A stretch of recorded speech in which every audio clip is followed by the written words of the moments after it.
What up, world? Welcome to another episode of the BrandonJaneauShow. As you know, I am Brandon Janeau, and like always on all podcast platforms everywhere, it is BrandonJaneauShow. Social media platforms: Instagram, TikTok, Threads, Facebook. BrandonJaneauShow. Social media, and of course YouTube channel, BrandonJaneauShow. Go subscribe, comment, like the vids. I do comment back. Hope you guys enjoy this because today it is wrestling life. Oh yeah, oh yeah, oh yeah. You already know, man.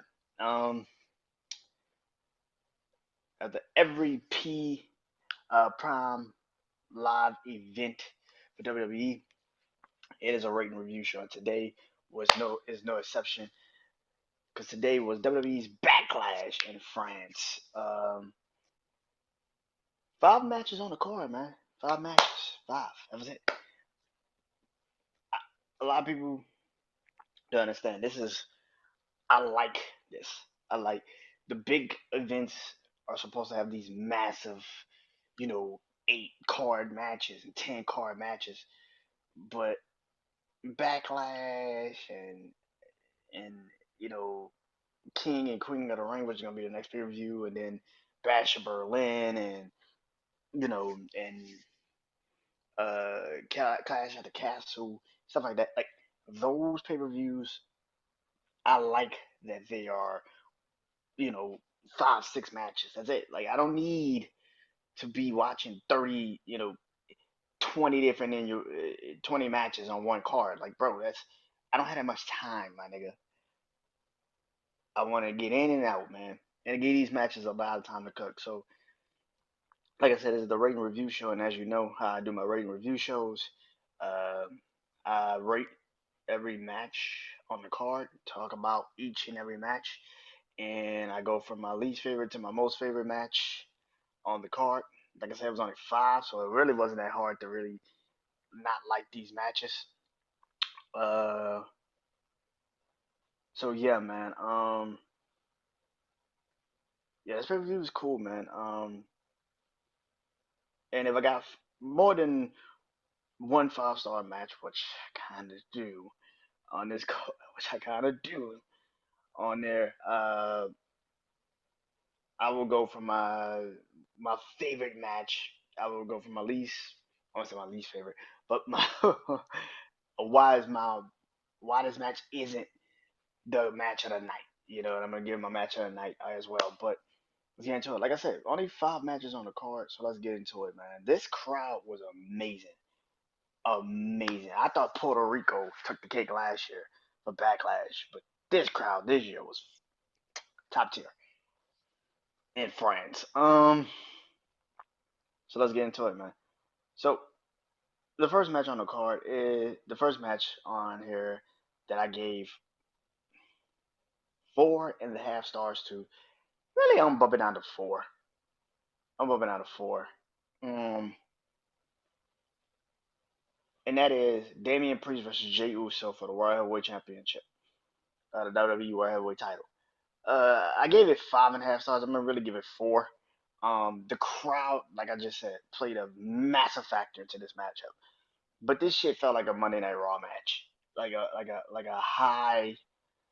a better quality Monday Night Raw match.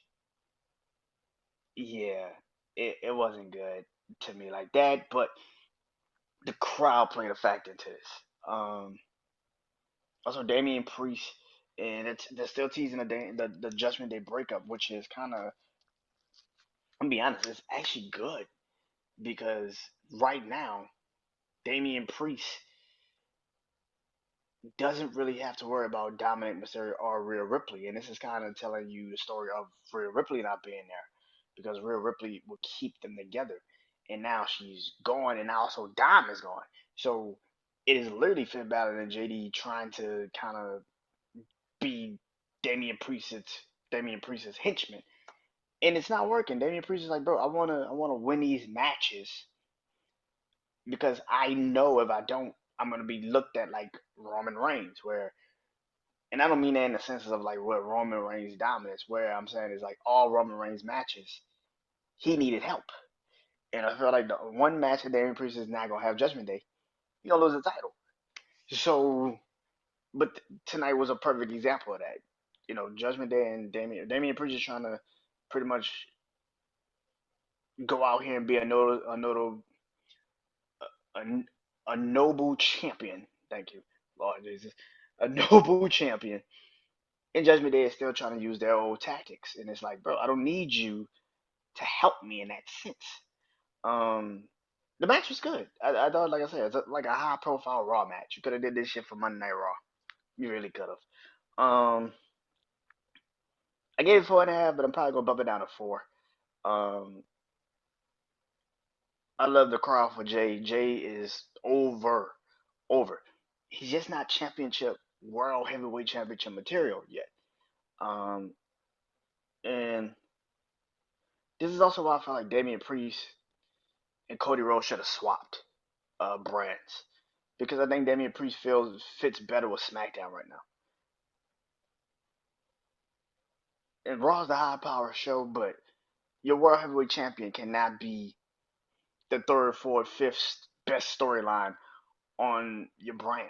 As much as people hated Seth Rollins, Seth always was noticeable because Seth is actually one of the best wrestlers in the company. And when he had the title, he made sense. Damian Priest feels like a placeholder. He's gonna always feel like a placeholder because he doesn't fit the title match. Like, he doesn't fit the title, man. I'm sorry. Like, this is why I kept saying I don't want him to cash in the Money in the Bank briefcase on the World Heavyweight Champion, because it just doesn't feel like he's a champion. And this is the dumbest shit they did, was put him in a feud with Jey Uso, because Jay's a mid Carter, baby. Like, it's yo, man. Jay should be battling for the Intercontinental Championship, bro. Or until he gets into this, get back into the real focus into the Bloodline storyline, which clearly they're teasing again. They're teasing it now. But I don't think Damian Priest is a world heavyweight champion. I'm not about to change my opinion on that because the motherfucker's a title holder now. No, I really do feel like he should not be champion. Like, he's not a world heavyweight champion in my mind. Like, and you put him in a few perfect examples. The two title matches that they had tonight, the World Heavyweight Championship and the WWE Championship. That feud that they had for the WWE Championship, the reason why that match was actually better is because you actually believed that AJ Styles, if he was to beat Cody Rhodes, could actually keep the belt and actually go out there and have great matches. I don't feel that way with Damian Priest and Jey Uso. I don't know why they put Damian Priest as the champion. I'm starting to get to the point where it's just like, bro, like, do you have a plan in place? Like, do you have a plan in place for do you have a plan in place for uh for Damian Priest? If not, you're gonna keep this feud going with him and Jay, which it looks kind of stupid to do.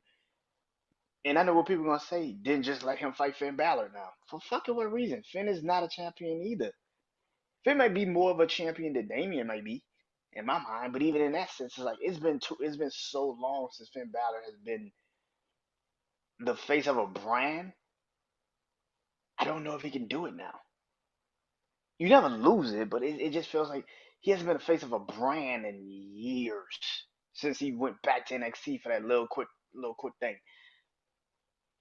Yeah, man. I get this match for 4.5, but I will bump it down to 4 stars. It felt like a Monday Night Raw title match. Could have kept the shit on Raw. I don't need this. I don't need this. You could have literally had Sami Zayn, Chad Gable, and Bronson Reed. Nobody would know the difference, and that might actually have been a better match.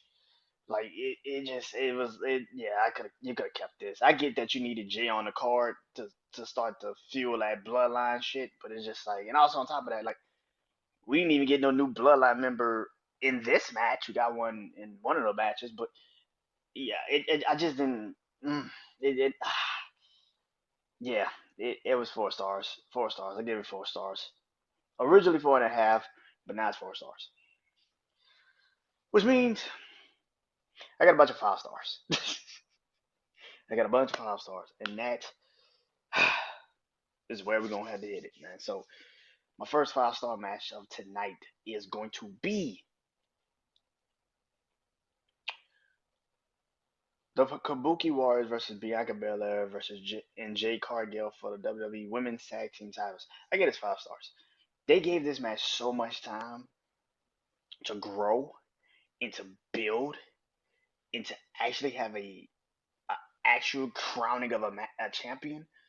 I love this match, man. I thought the Kabuki Warriors played their roles very well, being the fighting champions, but also having the heel tactics. And by the way, you see that they didn't even have Dakota Kai out there. They just had it was just them two. So it tells you right then and there, like they trusted them in that ring with, you know, Bianca and Jade by themselves. They didn't need to do all the antics, which is good. So yeah, this match was amazing. A couple of missteps at the end, a couple of miscues at the end, with the tag and all that shit. But for the most part, you got to see Jade Cargill actually in a long match, even though it's a tag team match. But this was very long. It was actually, I don't know what the time projection was. I don't know what the time, what how long the match actually was. But to be the lead up match before the main event, they performed and they did great. Jay did her thing, Bianca did her thing. The Kabuki Warriors always go out there and kill. It was great to see this match, and I actually think, well, they're on two different shows now, but the women's tag team championships could go either brand. So I think that was a really good match. That was a really good match. I liked the match. I like Jade and Bianca work perfectly together. I don't know who's gonna turn heel on who. I think it's gonna be Bianca, but I can easily also see Jade also turning heel. So I don't know who turns heel on who. But and if you, I think they also should just work as a heel team. That might be me. I think if you're gonna take a heel approach, I think they should just work as a heel team. That's just me. But this was the first time we saw Bianca in actually something that's not like a battle royal, and she actually had to be in the ring for a good bit of time. And I like that. That was a good thing. She took a couple bumps tonight. That was a good thing. She even used a couple of moves that she was starting to use. Like this was a good match for her. She got in the ring with some really good women. And they did their thing. I like this match very, very, very much. So I gave it 5 stars. My next 5 star match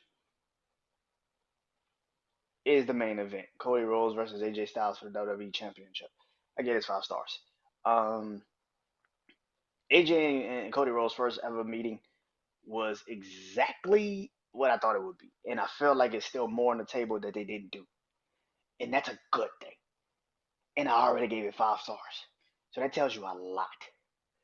I think this matchup between AJ and Cody could be the first real rivalry after Roman, the Bloodline shit. This is a good person to start off a rivalry with.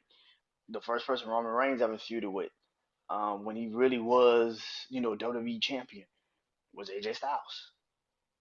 After he won the belt at WrestleMania 32, first person to feud with AJ Styles. Seth Rollins, when he first won the Universal Championship, I wish they would have kept that feud going, but they did it at one time in Money in the Bank. I think AJ Styles, if he's coming to the end of his contract with WWE, having him fight Cody Rhodes for at least this pay per view and maybe the next one until The Rock get back, it's a good situation. I think this is a good thing. Um, yeah, I think this was an amazing match. AJ is somebody you can still trust in the ring and is gonna give you some great matches. Cody Rhodes is the champion for a damn reason. This was a really good match and I enjoyed and I loved this match so much because I think it was one of them matches that you just felt like they went out there and did everything you were supposed to do and it still feels like there's still more on the table. So that's probably why I gave it a 5 star match because this was a phenomenal match. It got cooking at the end, like it should have. But yeah, this was a phenomenal match. And this is gonna be the perfect person that AJ fully really takes on the heel persona. So, I think LA Knight was one, but it was like, I guess. But Cody is really the baby face. LA Knight's a tweener. LA Knight's not really a face.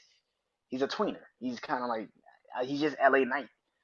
Cody Rhodes is actually the face of the company. He's a baby face. So AJ Styles could really be a heel, and this could also backfire on them too, because people just love AJ Styles. So It depends on how this all goes, but I gave this a 5 star. So there's two more matches left. And ironically enough, they were the first two matches of the night. And that is why I'm going with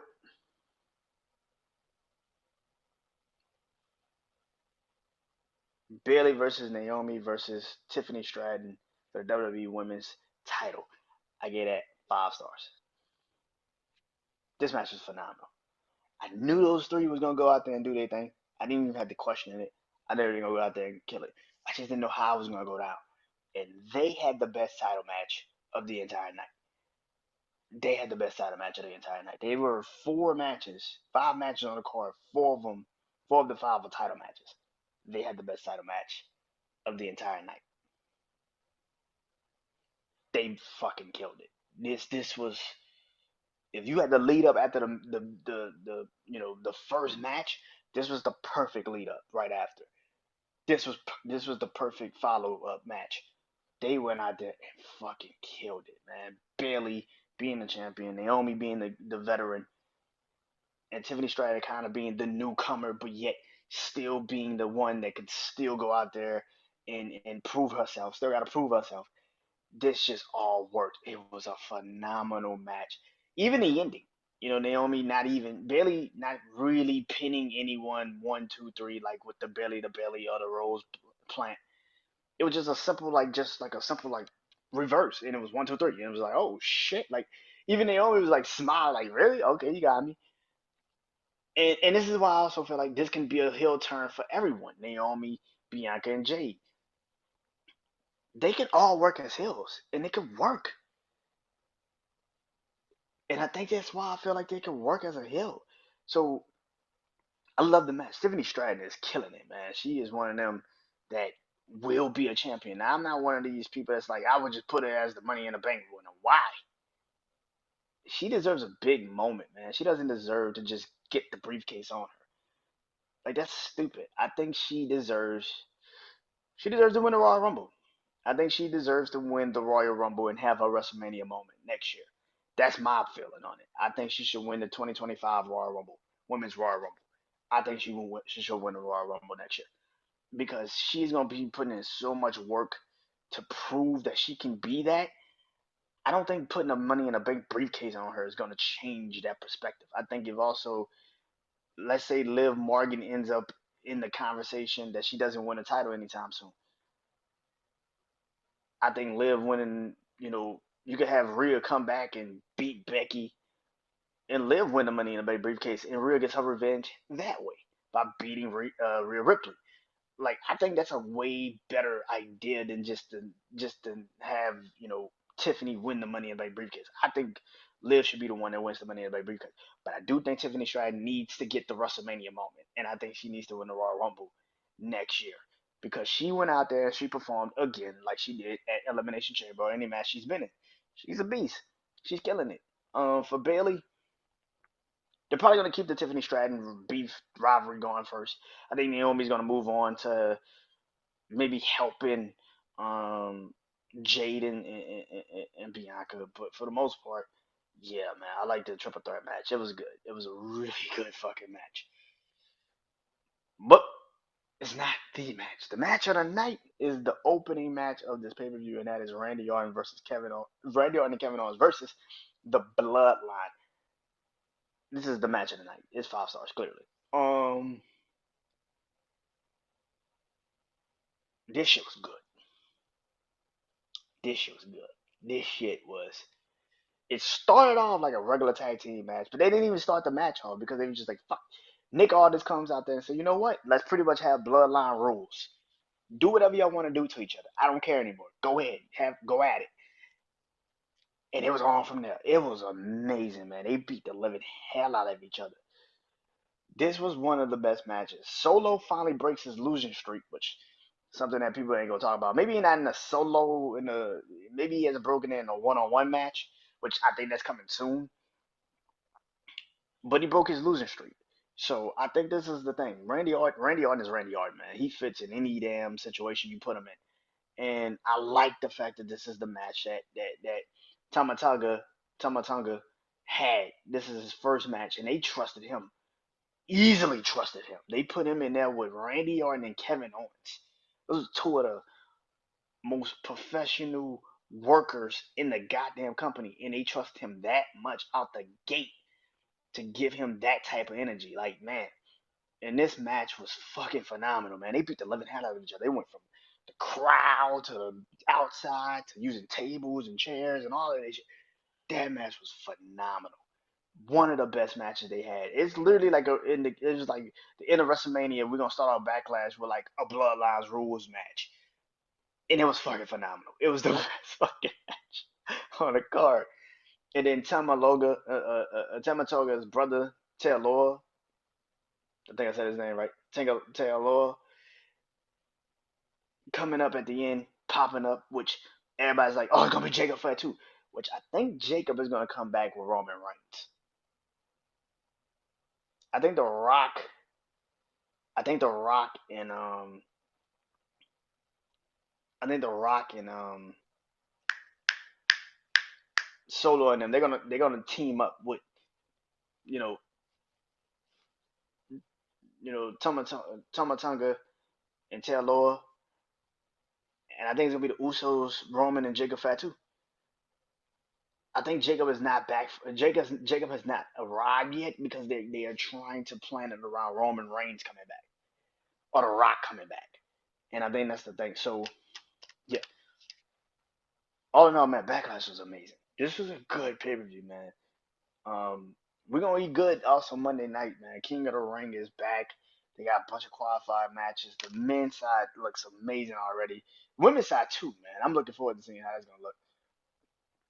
Ilya Dragunov versus Ricochet might be match of the fucking night, Monday night, when that happens. But yeah, I'm looking forward to that. And that will be also that will be the next pay per view I will be doing this rating review show. So will be the King and Queen of the Ring pay per view. That will be the next review show. That's May 25th, I think. Yeah. So yeah. But until next time, man. This is Wrestling Life. This is Brandon Janeau. Peace.